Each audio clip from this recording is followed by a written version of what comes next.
Mesdames et messieurs, merci de nous suivre pour cette nouvelle édition d'Afrique Midi. Bienvenue. Tout de suite, nous partons avec les titres. Les Togolais sont descendus une nouvelle fois dans la rue ce vendredi à l'appel de la société civile et de l'opposition. Ils exigent la limitation à 2 mandats présidentiels et un scrutin présidentiel à 2 tours. Fin à Marrakech, au Maroc, de la conférence Résolution Afrique. Au sortir de la rencontre internationale, les participants ont appelé à la création d'un fonds de développement des villes africaines. Voilà pour le sommaire. Bienvenue. Oui à une réforme constitutionnelle qui empêcherait Faure Gnassingbé de briguer un nouveau mandat. Pour la 3e fois en un mois, l'opposition togolaise a gagné les rues de Lomé. Les mêmes mouvements de protestation ont aussi touché d'autres villes du Togo. À Lomé, la police est intervenue pour disperser la manifestation qui était moins importante que prévu. Rappelons que la famille Gnassingbé est au pouvoir depuis 47 ans au Togo. Jeunesse africaine et défi de la promotion d'une culture de la paix sur le continent, c'est le thème du forum panafricain de la jeunesse qui se tient depuis 3 jours à Libreville au Gabon avec des jeunes participants venus de plusieurs pays africains. La jeunesse africaine se mobilise pour que règne la paix et la sécurité. Besoins fondamentaux pour la stabilité du continent africain en quête de développement. C'est en tenant compte de cette réalité que le forum s'est voulu assez innovant. La jeunesse africaine est le fer de lance de la nation africaine qui sera construite demain, la renaissance africaine. Donc, le forum est un prétexte pour regrouper les jeunes et leur donner l'opportunité de travailler et de prendre des décisions sur ce qui concerne leurs préoccupations de tous les jours, mais également les inviter à participer de façon active au développement du continent.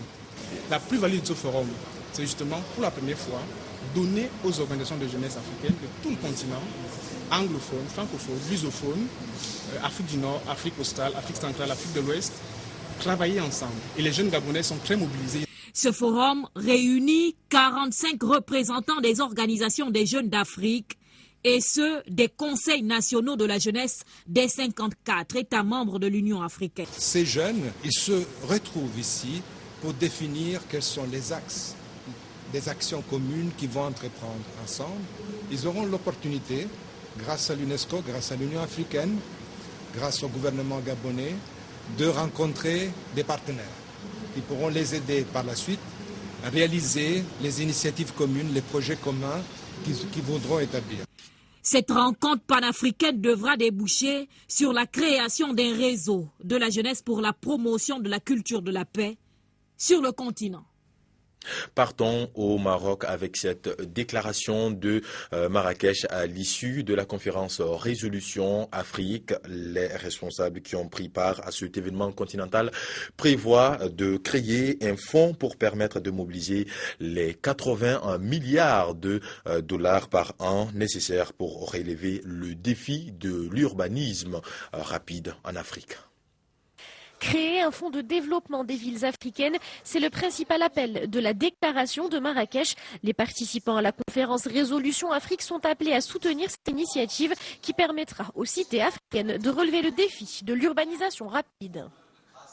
La mobilisation politique des collectivités locales va ouvrir des perspectives de développement à l'échelle africaine pour les villes africaines et leur permettre de répondre à des besoins d'aménagement urbain et l'accès à des ressources financières renouvelées.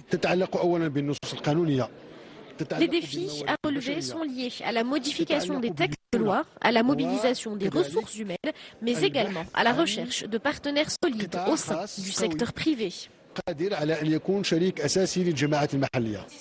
En effet, les partenariats publics-privés sont à développer pour le financement des collectivités locales, tout comme la promotion de l'efficacité énergétique qui permet des gains financiers importants. Nous sommes ici à Marrakech, la station d'épuration de la ville.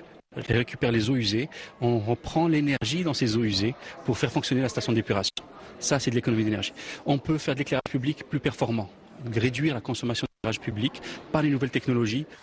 Les villes marocaines ne représentent que 2% du territoire national mais génèrent 75% des richesses du pays. Il s'agit donc de leur assurer un développement harmonieux tant au niveau économique qu'environnemental.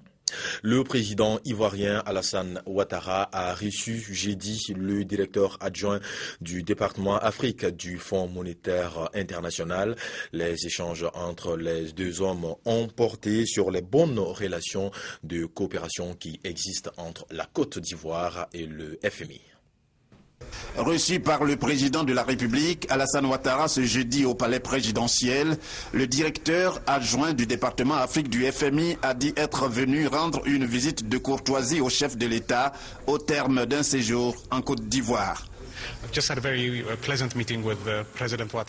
Monsieur Sélassié, qui est le directeur adjoint du département Afrique du FMI, est venu ce soir rendre visite à Monsieur le Président.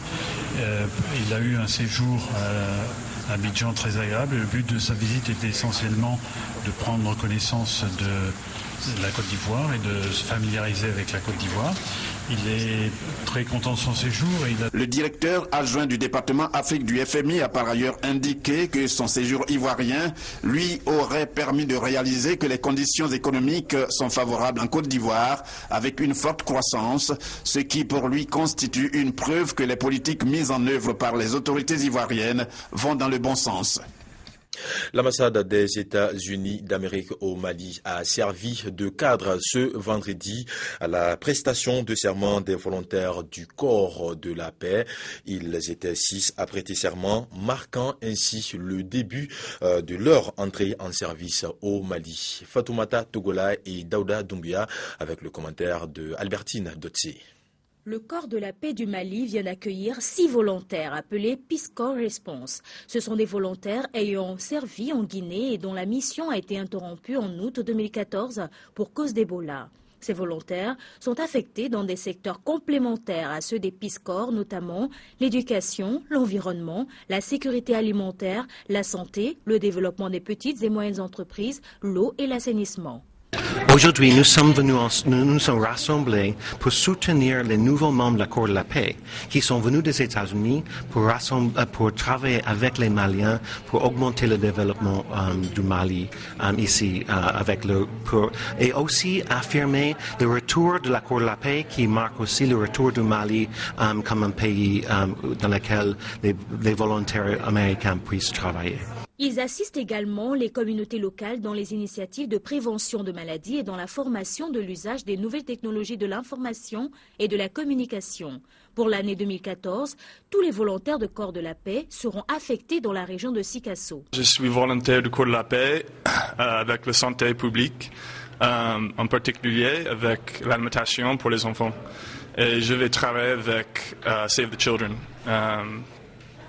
À Nukrala, moi et mon homologue, on va travailler ensemble. C'est un homologue malien, il vient de Mali. Nous allons travailler ensemble pour que nous puissions améliorer l'alimentation des enfants. C'est un nouveau projet, alors on va commencer avec la planification de comment on peut gagner l'information. Je vais travailler avec l'ONG Kluduka. Avec les stratégies, la sanitation de l'eau, oui, et travailler avec la construction de latrines dans les places publiques et les places avec beaucoup de gestation, oui, pour prévenir les maladies et améliorer la sanitation et l'hygiène. C'est ça. Les volontaires sont soumis à une formation linguistique, culturelle et technique intensive dispensée par un personnel malien hautement qualifié. Le corps de la paix reste un symbole persistant des rapports étroits entre le Mali et les États-Unis pendant plus de 40 ans. Le président guinéen Alpha Condé vient de procéder à la remise du prix spécial Martial Rodasingwa du concours Tous Unis contre Ebola, un concours qui a été remporté par l'association des guéris d'Ebola. La contribution cohérente et efficace du système des Nations Unies à l'appui du gouvernement. Cette volonté et cet engagement pour appuyer la Guinée dans la riposte contre Ebola de la part de cet homme se sont envolés. Marcel Rudasingwa, coordinateur des Nations Unies pour la lutte contre Ebola, est décédé le 17 novembre dernier des suites d'une crise cardiaque. C'est justement pour rendre hommage à cet humaniste engagé que l'ambassade de France et la BCGI ont dédié le prix spécial Rudasingwa à l'association des personnes guéries et affectées d'Ebola. Un prix issu du concours Tous Unis contre Ebola dans le cadre du trophée protecteur des arts et cultures de Guinée.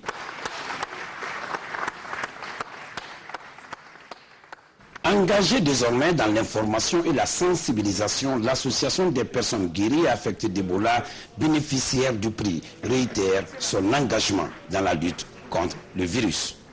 C'est vrai, Ebola est une réalité. Avant Ebola, c'est une vie, en famille, en société, en collectivité. Pendant Ebola, c'est un combat contre un ennemi invisible, donc il faut forcément gagner. Et après Ebola, c'est une nouvelle vie. Et cette nouvelle vie, elle est ponctuée de stigmatisation, de perte d'emploi, de perte de logement, de perte des amis d'hier. Bref, c'est une mort psychologique. Ami de la Guinée, Marcel Rudasingwa était à son deuxième passage en Guinée après avoir servi des années durant au compte de l'UNICEF. Et un mot de religion avant de refermer cette édition avec le Sénégal où la cérémonie officielle du Magal de Touba a eu lieu hier. Une forte délégation y a représenté le président sénégalais Macky Sall. Un important message a été délivré par le calife, un message qui invite au respect des valeurs et au retour à l'orthodoxie. C'est l'acte final de la 120e édition du Grand Magal de Touba.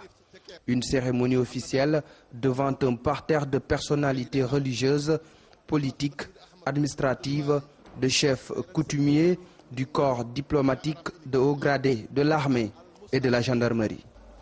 Dans son discours, le ministre de l'Intérieur a transmis au khalife général des Mourides les salutations du chef de l'État. Il est également revenu sur la dimension de Cheikh Ahmadou Bamba et son aura.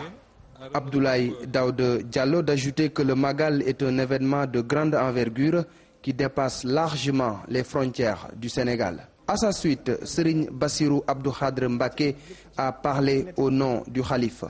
Il a invité les fidèles à ne pas s'éloigner des enseignements de Khadim Rassoul et de ses écrits. Sur la même lancée, le porte-parole de la confrérie a décrié la crise des valeurs et la propension des populations à s'adonner au jeu, aux futilités et aux mondanités. Il prône un retour à l'orthodoxie, à l'adoration du Tout-Puissant, au travail, aux valeurs, à l'amour du prochain et à la quête perpétuelle du savoir. À la fin de la cérémonie, le 7e khalife de Cheikh Ahmadou Bamba a formulé des prières pour un Sénégal de paix et de concorde. Ainsi se referme Afrique Midi. Merci de l'avoir suivi. L'information continue sur africabletelevision.com. À très bientôt sur notre chaîne. Au revoir.